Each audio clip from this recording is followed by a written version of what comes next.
So tomorrow is a big night for the district. Talk to me about, first of all, just the overview of what's going on in the district with enrollment, why it's happening. Right. So tomorrow night is a big vote for our district. We are looking at potentially closing a significant number of schools and rebounding many others. And really this leads up to decades of declining enrollment. So there's a few reasons enrollment's been declining. You've got lower birth rates. We've got a landlocked district here in Kyrene, and so the turnover in our homes is very low, meaning not a lot of families leave our homes to allow new families to move in. And we have an aging population. And then, of course, you also have the school choice that's been in place for a while, voucher expansions, private school, both charter and private. And so we do also lose some students to those other options. And so just overall, our enrollment's gone from about 20,000 at the peak of the district, and we're down to about 12,000 today and expected to be anywhere from 10 to 11,000 in the next 5 years. And so with that, you will lose funding as well. Right. So if we lose about 1,000 students, we're talking about a budget gap in the next 5 years of about $6.7 million. So you guys have gone through this process for quite some time. You have a long-range planning committee that's been looking at this stuff. Some families that I've spoken to in the past have said that they still feel like this is going way too fast. What do you want to say to that? Yeah, I don't know why they're feeling that way. It has been a very long process. We have taken some steps. We had studied what other districts have done, both nationally and locally, and watched the process. And our board was very intentional about voting to form a long-range plan committee that could study this. And so that was months, I think almost 9 months of looking at the data, understanding the financial complexities that we're up against, and really understanding the utilization rates of each campus. And so that process took some time. And then the second phase of this process has been all about community input. Kyrene has a long-standing history of strong community engagement, and we knew that going into this, so we were very intentional about setting up a process that would allow for a lot of community engagement, if you will, over about 3 to 4 months. I've been covering school closures for the last, 2-3 years that this has been going on in the Valley. Kyrene has the most amount of schools on that list for potential school closures. Why did you guys choose so many? I know you have 3 proposals, but 8, up to 8 now, right? Yeah, it's anywhere from 5 to 8 on the 3 proposals. But remember, it's also spread out over 2 years. So when you've watched other districts, many have taken different approaches. Some close a couple here or there, and then they come back a few years later and they're having the conversation again. We really wanted to take that long-range approach and really look at how do we set this district up. We haven't had to close a school since Kyrene was formed, and we don't want to have to come back and do this again. So we said, let's take an approach that really looks out into the future generations while taking care of our families and our students that are here today, but also thinking about this long term. So it was more about how do we create less uncertainty in a district that is always having to, we don't want to be continuously coming back every couple years and having this conversation. How do we actually say this is what it's going to be? It'll take us a couple years to transition, but everybody knows what's happening. Some other complaints that I've heard that some of these schools are A-rated schools that are going to be closed or potentially closed. How are these schools chosen? So the long range committee had criteria that they used. They did not look at letter grades. They did not look at those things. Kyrene has almost all A and B schools every year, year after year. And every once in a while, a school might drop from an A to a B or a B to an A. So really, if you used letter grades, you're just looking at the year that you made the decision. And so we didn't think that that was really the best way to go about this. So the committee had 3 options they looked at to choose which criteria. They could look at the most extreme, which was called the capacity driven, and that would basically take all of our students and say, okay, we have 12,000 students. The last time we had 12,000 students, we operated 14 schools. Let's condense down to 14 schools and fill up the schools as much as possible. So we would have closed a significant number more. The minimal approach would have been to just close. We have joint campuses in a couple places, would have been to create K-8 schools. And so they could have used that as a criteria. And the committee chose a regional approach. So they said, let's use our middle schools as anchor schools. And they looked at the data to say for a utilization, we really should have about 4 middle schools in this district. And where would they be best positioned to set us up for success in the future?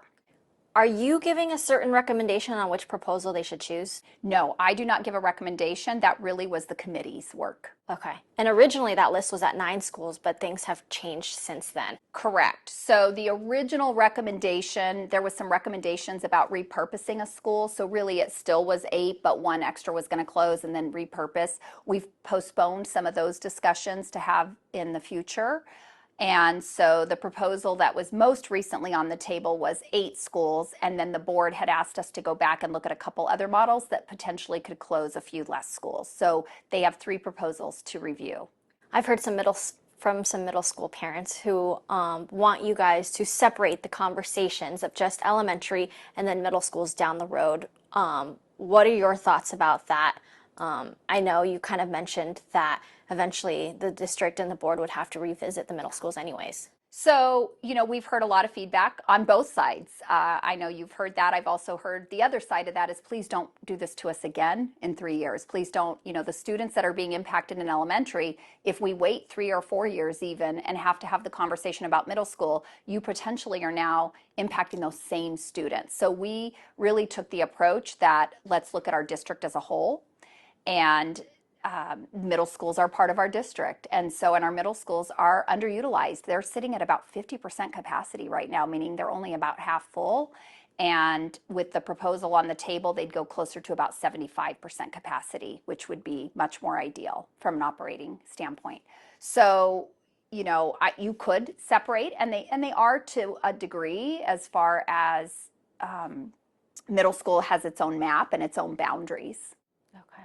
What would happen with these school buildings should they close? Yeah, that's a great question. So the next step of this is to start to have those discussions with our board. We'll bring in land experts and people who have expertise in the real estate and what the district looks like, as far as I know legislation requires, should we sell, lease any of the land, that we go out to the voters for that requirement. So we'll start those conversations sometime in the spring, and it could be months before decisions are made. The nice thing about having a 2-year transition time is we have a little bit of time. We also could look at repurposing the building. So for example, the district may choose to offer we had talked about possibly a gifted and talented type academy, or you could do an early childhood center. There's all kinds of different ways you could repurpose a building. It's just important to note, should the district continue to own the building and operate the building, then we're responsible for those operating costs. Is there anything you want to say to families about going through this process? It's been tough. It's been really tough. Lost a lot of sleep over this process, I will say. This is deeply emotional. No superintendent, no governing board, no school district ever wants to have to talk about closing schools. It's a very personal process that you have to go through for people. And so I think what's important is that Kyrene has a history of excellence. Kyrene's going to continue to be an excellent district, the top district in the state, really. We're going to continue to provide that Kyrene experience for our kids, for our staff, and so we're just going to do it in less buildings. And our goal is that our resources won't be stretched so thin so that we can even maybe enhance our experience and make it better for our families. Something else I've heard from parents, is there any financial incentive to closing certain schools or anything like that you could address? Do you mean does the district have a financial incentive by picking certain schools? No, not at all. So, again, as I shared, there's legislation that requires us to go out to the voters to use the land as far as selling or potentially leasing the land. And so we don't know which, before which schools, it's not like we decide which schools and then choose to close based on those decisions. When you're talking about leasing the land, that's different than like a daycare or some other organization that wants to come in and rent out a building or something like that. That's the same. So if we were to put the land up for lease, it could be with the building, it could be without the building. So we could choose to tear the building down and offer the land for lease. We already have, Kyrene has a history of, we have some land off of I-10 that we lease out right now that was just vacant land that now has buildings on it. So you can go into a lease, or you could choose to actually sell the property. Are there any concerns about all these school buildings just sitting empty? they won't be empty for long. I mean, we will make some decisions pretty quickly. So again, any of the proposals that are on the table take 2 years to implement. So yes, while it seems like a lot of schools all at once, it really is a 2-year.